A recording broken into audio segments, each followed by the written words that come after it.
1억으로 살 수 있는 부동산을 한번 찾아보고 투자했을 때 실제로 나한테 수익이 어느 정도 나오는지를 계산을 해봤습니다. 네, 그래서 저희가 총 하와이, 캘리포니아, 텍사스, 조지아, 뉴저지, 뉴욕 순으로 1억으로 살 수 있는 부동산을 알아봤는데요. 물론 이게 정확한 딱 수치를 보여주지는 않겠지만 그래도 실제와 굉장히 근사한 수치를 보여줄 것 같아요. 그래서 저희가 계산한 게 뭐 관리비도 있고 재산세도 있고 호화라 그래서 이제 미국에서는 부동산을 사시면 거기 그 관리협회죠. 그 관리협회에 또 납부하셔야 되는 관리 비용이 또 있으니까 그런 것들을 다 고려해 가지고 물론 대출 이자까지 고려했을 때 우리가 살 수 있는 부동산이 어떤 부동산들이 있고 그리고 수익률은 어느 정도 기대할 수 있겠다. 물론 여기서 저희가 빠진 게 양도차익은 계속 생각을 안 그렇죠. 했습니다. 캐피탈 게인은 고려가 안 돼 있고 사실 요거를 몇 달 전에도 저희가 영상을 찍었는데 맞습니다. 그때랑 지금이랑 현실이 많이 달라졌죠. 저희가 말하는 현실이란 가장 큰 모기지 레이트 이제 이율이 너무 차이가 난 바람에 요거를 조금 더 나아가서 각 주별로 어떤 매물들이 있는지 한 번씩 조금 들여다보는 컨텐츠를 준비했습니다. 그렇죠. 1억으로 살 수 있는 각 주별 부동산을 찾아보고 한번 이제 보여드리자. 여기서 이제 정해진 조건은 다음과 같습니다. 1억으로 살 수 있는 부동산은 제한적이기 때문에 1억을 어쨌든 다운페이를 하고 나머지를 대출로 최대한 땡겨서 살 수 있는 매물들을 좀 찾아봤고요. 1억 원이 환율 1330원일 때 기준으로 75,188불 정도 되고요. 그래서 요거를 30% 다운페이라고 했을 때는 구매 가격이 25만 불까지. 그러니까 저희가 1억으로 살 수 있는 매물은 25만 불까지 선 내에서 구매를 할 수가 있는 거죠. 그래서 저희가 하와이부터 뉴욕까지 서부서부터 동부까지 순서대로 25만 불 내로 살 수 있는 매물들을 좀 찾아봤어요. 그래서 첫 번째로 가장 상단에 있는 하와이를 보시면 저희가 선택해서 들어가 보겠습니다. 이렇게 호놀룰루에 위치한 콘도이고요. 사실 여기 보시면은 뭐 저희가 지역적인 설명을 하려고 하는 건 아니니까 여기 보시면 이제 알라모아나하고 와이키키가 있잖아요. 여기가 가장 그 하와이를 가장 많이 생각하는 그 곳입니다. 관광지들도 굉장히 많고 관광객들도 굉장히 많이 모이고 특히 알라모아나 이쪽에서는 뭐 엄청나게 큰 쇼핑센터가 있죠. 좀 고급 콘도들이 많이 있는 그렇죠. 지역이죠. 워드빌리지라 그래서 최고급 콘도들이 이제 들어서 있는 곳들이 지역이고요. 그래서 여기에 있는 콘도는 사실 수가 없고요. 그 뒤쪽으로 넘어가시면은 이제 좀 그만한 우리 25만 불로 살 수 있는 콘도들이 있습니다. 예를 들면 이런 것들이죠. 역시 사진만 보셔도 물론 좀 굉장히 노후화된 이제 콘도라는 건 좀 보실 수가 있고요. 이런 거는 뭐 크게 기대할 수는 없겠죠, 당연히. 그래서 25만 불 정도면 17만 9천 불짜리 콘도를 매입하실 수가 있다. 방은 1개, 화장실 1개에 564 스퀘어 피트니까 한국의 원룸 정도 되는 거라고 볼 수 있는 거죠. 그죠? 보시면은 이제 근처에 여기 보시면 이제 매매하고 월세가 돼 있는데 이 주변에 똑같은 건물에 월세로 나온 매물을 좀 찾아봤어요. 물론 얘는 조금 고쳐서 월세를 한 달에 1,800불 정도 받고 있더라고요. 그래서 1,800불 정도는 받지는 못할 것 같고 왜냐하면 우리가 방금 본 매물은 좀 오래되고 아직 안 고쳤으니까. 네, 수리를 안 했으니까. 그래서 그렇죠. 50불을 뺐죠. 네, 50불을 뺐습니다. 그래서 1,750불 기준으로 봤을 때 역시 콘도라서 그런지 호화비가 좀 높고요. 640불. 재산세는 하와이가 굉장히 낮습니다. 다른 타주에 비해서 0.28% 정도니까 42불 정도 월 비용으로. 그리고 매물 관리라는 거는 물론 직접 관리하시는 분들은 이 비용이 안 들어갈 거예요.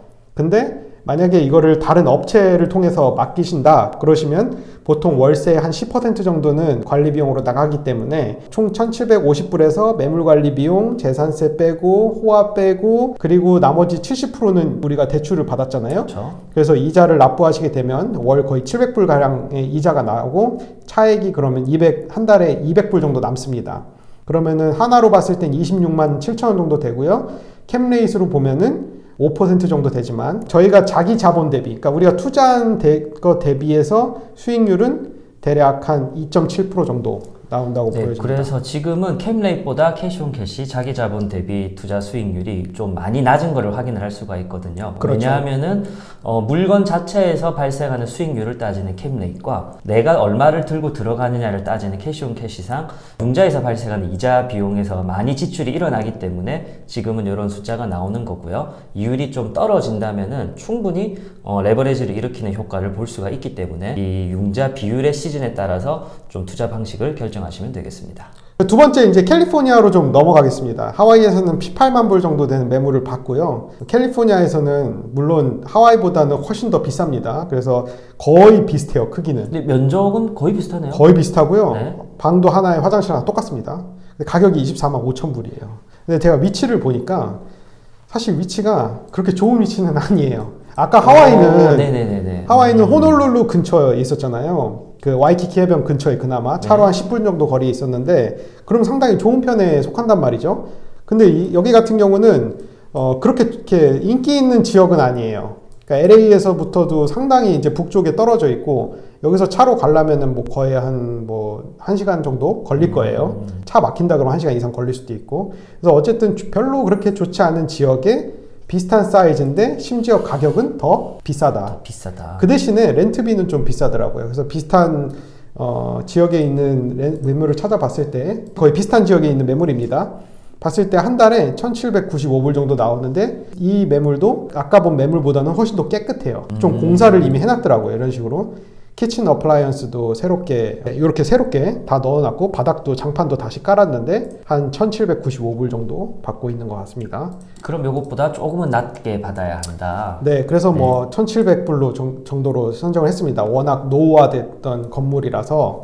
그래서 이제 똑같이 캘리포니아도 마찬가지로 호화피 358불, 재산세, 뭐 매물 관리 비용, 그리고 이자까지 계산했을 때는 캐시온캐시가 그러니까 내가 투자한 대비 마이너스 수익률이 나는 거죠. 그러니까 결국 내가 이걸 유지를 하려면 오히려 돈을 더 내야 되는 그런 상황이 오는 겁니다. 아니면 다운페이를 올리던가. 그렇죠. 다운페이를 올리시면은 충분히 가능한 거고 솔직히 이자가 뭐 4% 아까처럼 4%만 되더라도 상당히 수익률은 좋아질 수가 있는 그렇죠. 거죠. 뛰어넘게 됩니다. 네. 그러니까 지금은 거의 맥스 레버리지. 그러니까 30% 다운페이면은 가장 내가 적게 다운페이 할 수 있는 금액이잖아요. 그렇죠. 그런데 지금 같은 시기에 정말 최고로 대출을 끌어당겼을 때 그때 수익률을 보여드리는 거니까 당연히 수익률은 좋지 않을 수밖에 없을 것 같아요. 자, 이번에는 이제 텍사스로 좀 넘어가 보면요. 가격대는 똑같아요. 24만 네. 5천 불. 사이즈도 굉장히 비슷하죠. 600 스퀘어 그렇죠. 뭐 피트. 약간 넓긴 하지만 이거는 네네. 뭐 임팩트 있진 않고. 네네. 근데 그래도 되게 이 정도면은 되게 깔끔한 지금 보시면은 상판도 지금 다 나무로 새로 깔은 것 같고요. 네, 아무래도 이건 원목으로 그래도 주인분이 조금은 신경을 쓰신 관리를 잘하는 보신 편이죠. 것 이 정도면은. 네. 부엌도 사실 되게 깔끔하고 이 프라이팬 정리해놓은 거 보세요. 아우. 요건 깔끔하네. 스테이징이라기보다는 실제로 좀 주인분이 깨끗하게 쓰시는 듯한 인상을 좀 받습니다. 네, 이건 지금 본인이 아마 직접 쓰고 있는 거 보여주는 것 같아요. 이거를 스테이징 하지는 않았겠죠. 그렇겠네요. 네네. anyway, 24만 5천 불 정도에 나와 있고요. 위치는 좀 괜찮은 지역이에요. 오스틴 한가운데 있습니다. 그래서 상당히 그렇게 나쁜 지역은 아니다. 괜찮은 지역이다. 아까는 LA 같은 경우는 다운타운에서 되게 멀리 떨어져 있는데 있었던 그렇죠. 매물인데 LA 쪽에는 아예 매물이 없고요. 24만 불 그 정도 선에서는 텍사스에는 있더라고요. 그래서 여기에 오스틴 근처에 있는 매물이었고 그러면 또 재밌는 네. 포인트가 이게 단순히 입지적으로 봤을 때 아까 비슷한 가격 대비 LA에서는 사실 LA 접근할 수도 없는 1시간 이상 되는 거리에 그렇죠. 위치했다면 네. 오스틴은 그래도 이걸 좀 시내 다운타운 한가운데, 권역이라고 표현할 수 있을 만한 그렇죠. 그런 가격이 형성될 것 같습니다. 맞습니다. 그럼 상대적인 비교는 단순하게 비교해도 텍사스 오스틴보다 캘리포니아 LA가 더 비싼 지역이다. 그렇죠. 이렇게 얘기할 수가 네. 있죠. 근데 이제 여러 가지 팩터들이 있는데 또 여기서 봐야 될 건 사실 월세예요. 월세를 그럼 어느 정도 받을 수 있냐. 텍사스 같은 거 방금 보여드린 매물에 거의 근처에 있는 집인데 한 달에 이제 1,500불 정도, 1,550불 정도 받고 있더라고요. 근데 룸 상태를 봤을 때는 상당히 비슷한 것 같아요. 그래서 크게 차이를 안 두고 가격을 오히려 조금 올렸습니다. 1,650불로 올렸음에도 불구하고 뭐 호화피, 재산세 빼고 매물 관리 비용, 이자 빼니까 실제로 캐시온캐시 수익률이 마이너스 4%가 나왔어요. 캘리포니아보다 더 심합니다. 훨씬 그렇죠? 훨씬 더 심한 거죠. 그 왜 그런가 봤더니 텍사스 같은 경우는 재산세가 좀 비싸더라고요. 그러니까 네. 뭐 캘리포니아의 거의 2배 정도 되는 재산세를 납부를 하셔야 됩니다. 텍사스는 물론 인컴 텍스가 없어요. 스테이트 인컴 텍스, 주세가 없지만 이런 재산세가 높기 때문에 비싼 부동산을 갖고 계시면 납부하셔야 될 재산세가 굉장히 많다라는 거. 그래서 그런 점을 잘 고려를 하셔야 될 것 같습니다. 그 다음으로 가볼 곳이 이제 또 사실 동부 쪽에 가깝지만 그래도 네, 조지아주로 한번 방문해 보겠습니다. 조지아주로 방문을 해보시죠. 이번에도 비슷한 가격의 집이고요. 22만 5천 불. 지금까지는 다 콘도였습니다. 네. 콘도였던 이유는 뭐냐면 25만 불로 살 수 있는 집이 콘도밖에 없었던 거예요. 그 방금 저희가 지나왔던 지역들에서 그렇죠. 싱글하우스나 타운하우스는 이 가격대에선 구하기가 거의 어렵다. 너무 어렵다. 네, 너무 어렵고 네. 그리고 사람이 살 수 있는 집이 아니다. 그런 집들은. 근데 좋습니다. 이번에 조지아 같은 경우는 좀 어떤지를 보면은 이런 집이 22만 5천 불입니다. 그래도 외관으로는 그다지 네. 약간 느낌이 뭐 조금 허름하긴 하지만 네. 그래도 이 정도면은 거의 뭐 탑급 아닌가요? 지금 여태까지 본 거 중에서는. 그렇죠. 사실 외관이나 이런 거는 차치하더라도 네네. 약간의 힐이 있긴 하지만 이제 차고까지 진입할 때 차고도 있고 네. 방도 지금 굉장히 시설은 굉장히 우디우디하네요. 네, 우디우디하고 굉장히 노후됐지만 사이즈가 2200 스퀘어피트에 방 4개, 화장실 방 2.5개입니다. 어마어마하게 큰 거예요. 여태까지는 600 스퀘어피트 조그만 원룸이었다면 네. 이거는 거의 뭐 하우스죠. 진짜 저택이죠, 그렇죠. 저택. 심지어 2층입니다. 심지어 2층 집이고. 근데 위치는 역시 조금 그 메인 타운에서는 조금 떨어져 있어요. 네. 그러니까 물론 여기 보시면은 애틀랜타 다운타운에서 사실 저희가 좀 많이 추천드리는 쪽은 이쪽 85번 그 동북 쪽이죠. 동북 쪽으로 개발이 많이 됐기 때문에 이런 쪽을 추천을 많이 드리고, 북쪽이 조금 이렇게 부유한 사람들이 많이 살기 때문에 북쪽으로도 많이 추천을 드리지만 역시 그쪽에는 이 정도 매물은 없고요. 그렇죠. 그래서 이렇게 동쪽으로 좀 가시면은 좀 시골이긴 하지만 이런 매물이 있긴 있다. 물론 이런 집들은 다시 이제 엑셀 파일로 돌아가서 보시면 어쨌든 하우스잖아요. 네. 그러니까 월세도 다른 곳보다 월등히 좀 높습니다. 1,800불 정도 되고요. 그리고 콘도가 아니어서 호화비가 굉장히 적어요. 17불밖에 안 됩니다, 한 달에. 동네에 살고 있는 주민들이 그 동네를 관리하기 위해 납부하는 비용이 그렇게 높지가 않다라는 거. 네. 재산세도 뭐 적절한 수준이고요. 이자도 뭐 22만 5천 불이니까 한 달에 1,000불 정도 나가고요. 그러면 한 달에 남는 금액이 432불 정도니까 실제로 내가 투자한 대비 그 캐시온 캐시 월 수익률은 5.8% 정도 나올 수 있다. 1억 정도 투자했을 지금까지 때. 찾은 것 중에 가장 높기는 합니다. 그렇죠. 가장 높긴 네. 한데 집 같은 경우는 이제 우리가 볼 수 있는 리스크는 나머지는 그래도 그나마 도시 안에 있었어요. 그래서 임차인 수급이 되게 쉬울 것 같은데 이런 집 같은 경우는 물론 수익률은 굉장히 좋을 수 있으나 임차인 찾기가 굉장히 어려울 수 있다. 그렇죠. 사실 네. 수익률이 높다는 이야기는 여러 가지 리스크를 또 동반하는 거기도 하니까 맞습니다. 분명히 베이컨시 레이트, 공실률에서 오는 리스크를 해칭하기 위해서 요 수익률이 형성되었을 가능성도 충분히 있다. 맞습니다. 다만 요거는 저희가 비슷한 면적의 비슷한 형태의 숫자로만 좀 접근한다는 점을 알아주셨으면 좋겠습니다. 맞습니다. 그래서 만약에 저한테 1억으로 네. 이 5개, 6개 집 중에서 하나를 골라라 그러면 사실 뭐 조지아에 있는 집을 고르는 게 되게 주저할 것 같아요. 왜냐하면 아까 보셨다시피 위치 자체가 그렇게 좋은 위치는 아니었거든요. 네. 그러다 보니까 임차인을 한번 찾아서 1년 동안은 걱정 없이 있을 수 있지만 그 이후에는 어떻게 해야 되지? 약간 그런 걱정도 좀 있고요. 맞습니다. 그래서 네. 오늘 주제는 아니지만 지금 말하고 있는 주들이 굉장히 다른 속성과 임차인들도 워낙 다른 군으로 형성되어 있기 때문에 네. 그 임차인들을 어떻게 대하냐에 좀 취향을 맞추셔서 지역을 선정하시면 도움이 될 것 같습니다. 네. 자, 저희가 이제 하와이 알아봤고, 캘리포니아 알아봤고요, 텍사스 알아봤고, 조지아 알아봤습니다. 네. 그 다음은 이제 뉴저지하고 뉴욕, 동부 쪽으로 아예 넘어가서 좀 보겠습니다. 자, 뉴저지 쪽으로 가서 한번 보실까요? 뉴저지 쪽은 24만 9천 불 정도면은 아까 서부에서 본 거하고 굉장히 비슷해요. 네. 그러니까 원베드 원베스에 519 스퀘어피트면 아까 1.5룸 정도 되는 우리 아파트를 살 수가 있는 거고요. 그럼 24만 9천 불 정도면은 한 요 정도 집을 사실 수가 있습니다. 외관적으로는 네. 꽤나 한국 분들한테도 익숙합니다. 빌라 형태 비슷하기도 하고 맞습니다. 뭔가 집 형태에서 오는 안정감이 좀 있는 것 같아요. 이제 네네. 이 집을 사면 그래도 뭔가 안전한 느낌을 주는구나 같은 인식은 앞에서 봤던 집들 대비 좀 얘가 네. 확실히 크기는 하네요. 네네. 근데 뭐 그래도 미국 사람들이 이렇게 선호하는 형태의 집은 아닙니다. 네. 반대로 이건 한국인들 시각에서 그렇죠. 선호가 되는. 네네. 그래서 어쨌든 요 정도 집인 경우에는 월세로 봤을 때 한 1,650불 정도? 그 똑같은 건물에 월세가 새로 나온 거거든요, 이게. 그랬을 때 1650불 정도 받고 있더라고요. 근데 여태까지 봤던 것 중에 굉장히 깔끔한데요. 네, 그나마 지금 깔끔하고 네. 괜찮죠? 네, 좋습니다.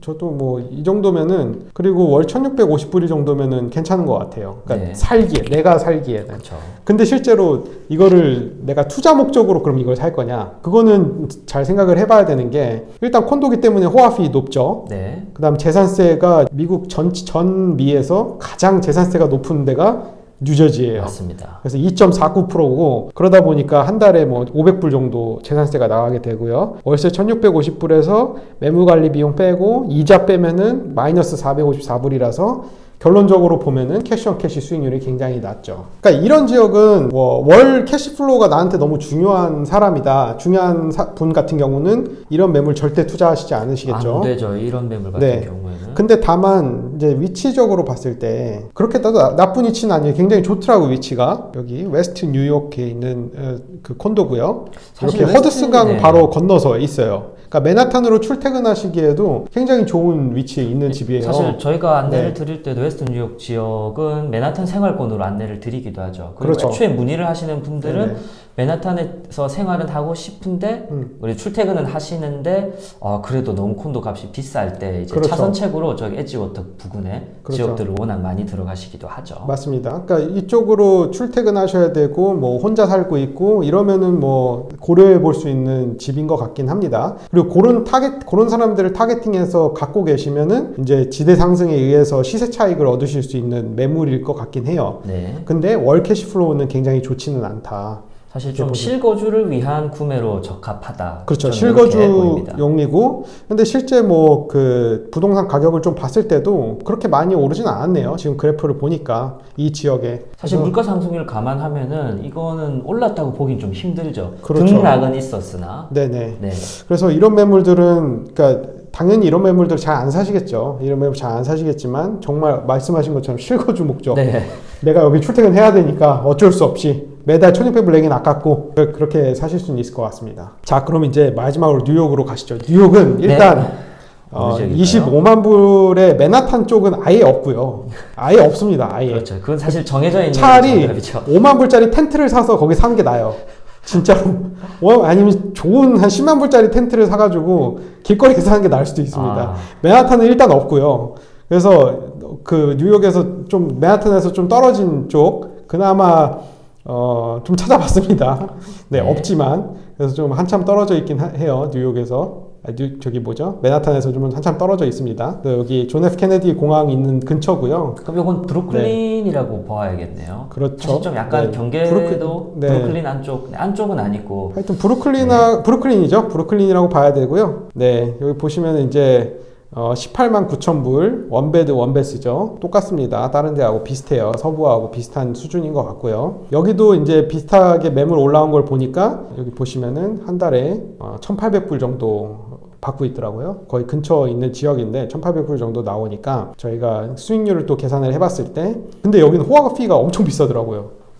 뉴욕이 특히. 네. 네, 되게 오래된 건물인데도 불구하고 한 800불 정도 호화비가 나오고 재산세가 1.72%, 뉴욕주 기준 1.72%라서 270불, 월세 1,800불, 매물 관리 비용 180불, 이자 759불 해서 차액이 260불 마이너스니까 뭐 캐시 온 캐시, 그러니까 자기 자본 대비 수익률은 마이너스 3.5% 정도. 아까 말씀하신 것처럼 자기 거주용으로 사기에는 좋겠지만 네. 투자용으로는 아닌 것 같다라는 결론에 도달할 수 있겠죠. 그래서 이제 오늘 영상의 요약을 좀 말씀을 드리면 네. 저희가 서부, 중부, 동부 하면서 정말 다양한 집들을 보았죠. 하지만 지금 고정시킨 변수가 있습니다. 가능한 월세는 1650에서 1800 사이에서 저희가 월세를 에이밍해서 찾은 게 아니고 요 가격대의 월세를 보니까 공교롭게 그렇죠. 원베드 원베스는 요 정도에서 형성이 돼 있다라고 확실히 확인을 했거든요. 이 바꿔 얘기하면은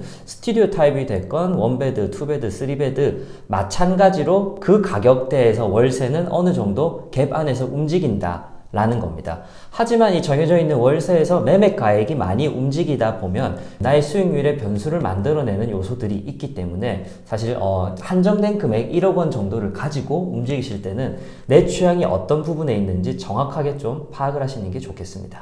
네.